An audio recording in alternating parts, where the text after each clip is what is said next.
Hi, my name's Chris Harvey. I'm the relationship manager at the Architect Club, and I'm going to be talking to you today about your Salesforce hiring strategy. So, Salesforce economy at the moment is absolutely booming. It's said that there's 4.2 million jobs to be created in the ecosystem by 2024, which is crazy. But how do you know that you're recruiting the right people? Myself, I've been in Salesforce recruitment for around 4 years, and I'm going to give you the inside tips on who, how, and when to recruit the right people for the roles for all of your Salesforce needs moving forward. So we're going to run through 10 slides, and we've sort of 10 different tips to help you out throughout your process. My first tip is scoping your project with a phased approach. What input is needed at each stage, and is your roadmap quantifiable? Because the scope of your project needs to also needs to knit together with your recruitment strategy and resource planning, and make sure that all aligns together. I've broken it down into 4 phases. Of course, each project is different, and this needs to be thought about in more detail. But as I see it, this is the baseline. So your first stage is R&D, where you're going to be building your scope, understanding what needs to be done, and how your implementation is looking to run. Then you've got your implementation. You're going to build out all your ideas and creating a system that helps your business move forward. After all, that's what Salesforce is there to do.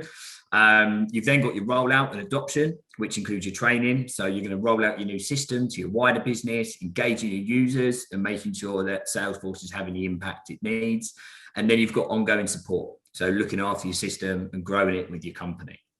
Now, for each one of those phases, it's key to make sure that you're getting the right people. So during the R&D phase, you need planners who understand the landscape of your business and the effects and dependencies of implementing Salesforce.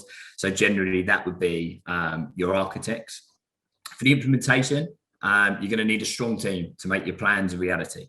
For example, administrators, developers, business analysts, project managers, and potentially an architectural oversight to make sure that everything's going the way you're expecting it to. For rollout and adoption, I would say the knowledge needs to be transferred to your team. So you need to make sure that all that effort into building doesn't go to waste, and the practices are adopted by the company as a whole.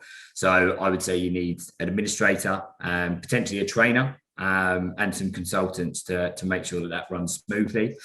And then at the end, for your ongoing support and innovation, you're going to need a smaller team, but someone who holds the skills to manage and keep the system running smoothly while identifying improvements along the way.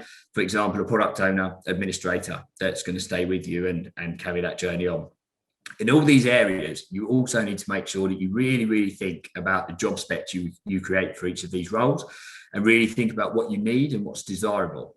Have a clear line between these 2 points, so you don't create an unobtainable shopping list of expectations that you're really going to struggle to fill. So I'd make sure that you look at what is absolutely paramount and what is needed against what's desirable, and then set your specs against that. Now there's 2 areas you're going to be hiring in. Are you hiring for a specific project to do with your transformation, or are you looking at business as usual? If you're hiring people to get a project delivered, the likelihood is they're going to be with you for a finite amount of time, and that's to get the job done. So my advice would be to look into the contract market for this. Whether you're working with a partner or going through this transformation in-house, you can build this cost into the delivery model and not end up with a larger full-time staff than you need once the program is delivered.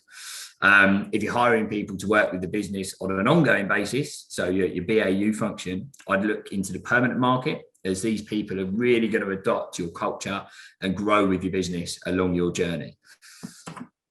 Now, it is very competitive out there.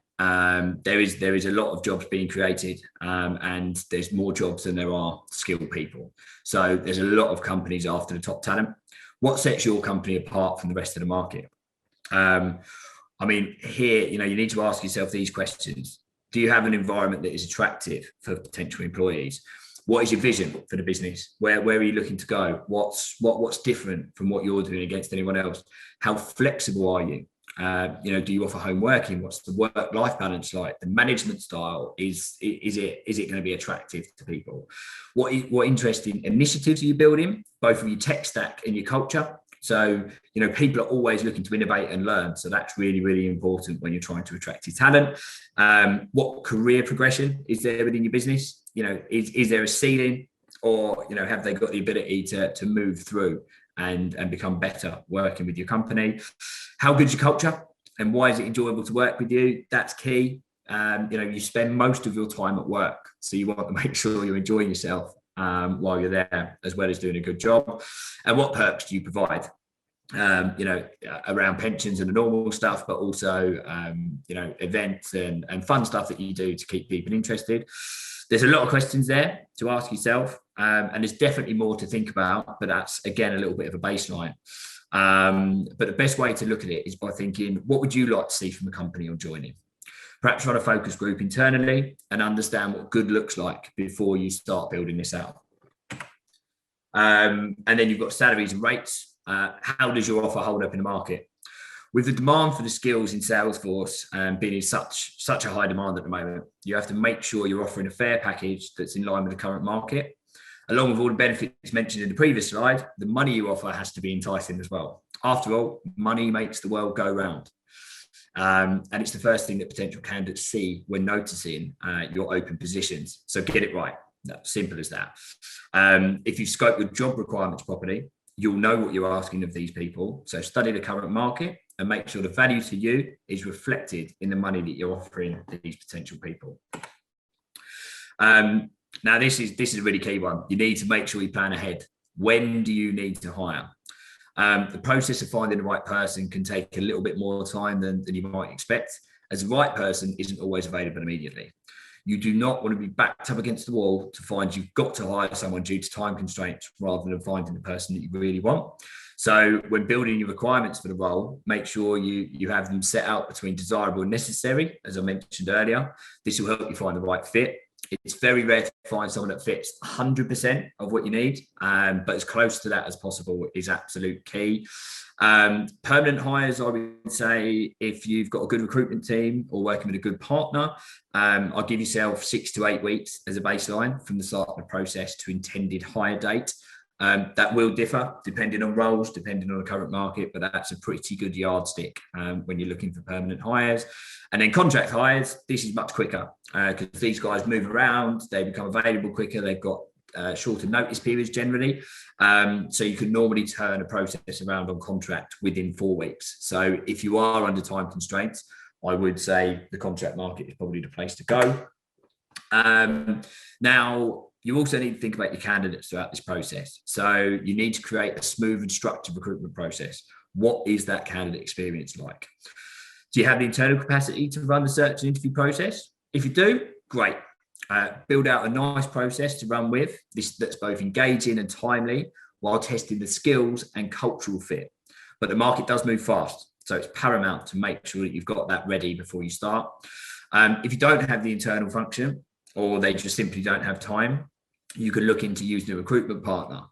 Now, I came from a recruitment background, so I would strongly advise when you're looking for your recruitment partner, make sure you do your research. There's thousands and thousands out there, and there is a lot of bad ones. There's that's just a fact. But there is also some really good ones that care about your business, and make sure you do your research. You need to know, do they know the market well? Do they know the Salesforce ecosystem? Do they have, a strong contact base within Salesforce? Do they understand your business? Are you spending enough time with them so that they can understand, what you want from a cultural and skills perspective? Now, also on this, I would make sure you negotiate fees right at the beginning. There's always wiggle room in this, so make sure you're pushing back. Sometimes the rates will look scary, but that is just the start. You can always find somewhere that's more comfortable. So make sure you push back on that. But yeah, your process needs to be timely, engaging, as I said, and test the skills, cultural fit against the job that you need them to do. So with that, I would say no more than 3 stages. Anything more than that, you can lose interest from the candidates. It can take time and they can be swooped up by somebody else. Preferably 2, as a long and unnecessary process can lose the top candidates, as I said. So make sure that it's streamlined. That would be advice on that side. Does your process give you the insight you need for the role? How do you know they are the one? Cultural interview, get to know your candidates, very important. Could you spend social time with this person in a restaurant, in a pub, in an airport? Could you see yourself spending time with them, because you're going to be spending a lot of time with these individuals? And then I'd recommend a task-based interview. For example, architects would present back a complex scenario, see them in action, see how they deal with your stakeholders, see how they do their job, and that can really test their skills. Are their skills relatable to your needs? And do they have the ability to do the job well? Here at the Architect Club, we start with a cultural interview to see if we can envisage them working with us. And then we create task-based interviews for each skill set to test their skills and see how they interact with stakeholders. So that would be my advice. Make sure that your process shines out all of the things that you're looking for. Now this one always causes a point of contention, so I'm expecting a lot of messages here in the chat. Certifications or experience, absolutely hot topic. Now, which is more important? Short answer, both. Certifications, they show you two things, in my opinion. The person has invested the time into proving their skills and have a strong desire to learn Salesforce, which is fantastic. They've also got the level of skill needed to pass the exams. Although, just because they're able to pass an exam, this does not mean they have the skills needed to make the desired impact in your business. Okay, so certification shouldn't be the only thing that you look at, but this is where the experience comes into play. If they've got the experience on previous projects, they've put these skills into practice, they can give examples of how they perform tasks and overcome problems previously. Project experience is so valuable because they've been there, they've done it. They've probably got some t-shirts and some real scars along the way. So they've seen a lot of this stuff before. And then finally, I would say use the ecosystem. It is a tight-knit community. Salesforce is truly unique because of the community it houses. The Ohana is absolutely real people. People genuinely want to help. They want to help you grow, and you can benefit from it in general, to be honest. So use the Ohana in general, I would say, but specifically during the hiring process, the following ways. Peer review of candidates. Do you know anyone that's worked with them before? Can you get a bit of a background? Recommendations from other professionals. Again, they may well have worked with them or worked alongside the company that they worked for, etc. Share your posts around the ecosystem. Use LinkedIn, use Twitter, use all of these platforms because people will share that for you. Get advice from other people while hiring. There could be similar companies that you're affiliated with that may would have been through a similar process. And attend events and meet people. You'd be surprised how much people are willing to help you. And you may well meet the one at a community event, just like this one. And my final point is wrapped up there. There's a great community out there. So use it and absolutely embed yourself in it. So thanks for listening.